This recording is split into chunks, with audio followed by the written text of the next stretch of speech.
I'd like to believe it's not outside the realm of possibilities. At least 2 out of every 3 adults has at some point embarked on some sort of dieting regime for any number of reasons, be it weight loss or weight gain, religious reason like fasting for Ramadan and whatnot. The whole notion of the word diet in of itself signifies a change in the way we approach eating, often associated with less than pleasant emotions. By saying you have embarked on a dieting regime, you automatically conform to an eating plan that's for the most part very difficult to stick to, as you often try to fit in foods that typically haven't really ever been part of your eating patterns for the majority of your eating career. And thus all of a sudden even the thought of attempting to cook some sort of meal that falls under the dieting meal plan you're following, so to speak, makes you absolutely livid. Weight loss and weight gain communities are riddled with people following all kinds of dietary plans suitable to their way of living, or so they think. The amount of eating plans that exist today are so humongous in numbers, it's practically impossible to cover it all in one video. However, for today's topic, I'd like to cover a way of eating that could be considered by many to be almost, in a way, universal. And this obviously stems from the way energy gets stored in our bodies. The simple universal rule of thumb is that by consuming more energy than what your body expends, you will store that energy in your body in either fat, muscle, or a combination of two, and vice versa.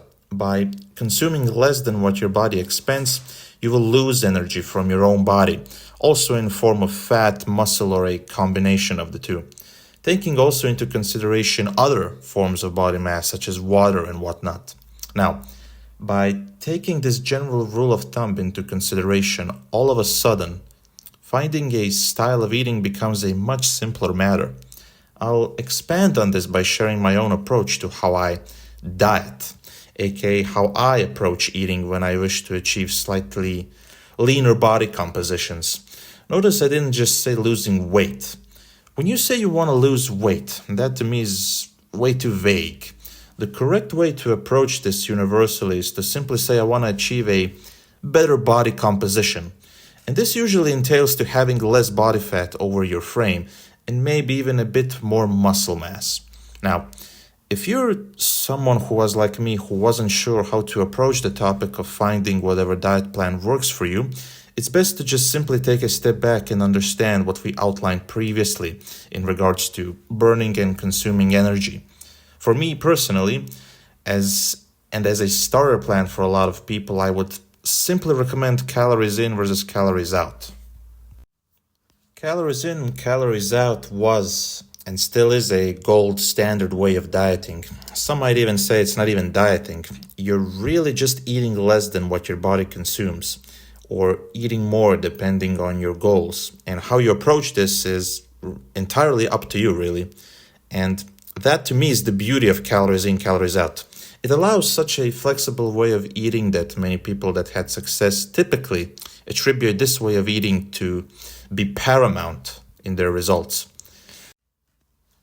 By following this approach, you alone decide how to cut out or add in calories based on how it fits your schedule and your hunger moments. And no one knows your own body more than you. At the end of the day, though, ultimately you can chalk up the best diet to whatever style of eating you conform to and fit into your schedule and way of living. This is a commonly misunderstood notion where people simply don't want to accept that this is actually a very simple matter, one that's actually not complicated whatsoever. Whatever allows you to be able to stick with it long term is what's best for you.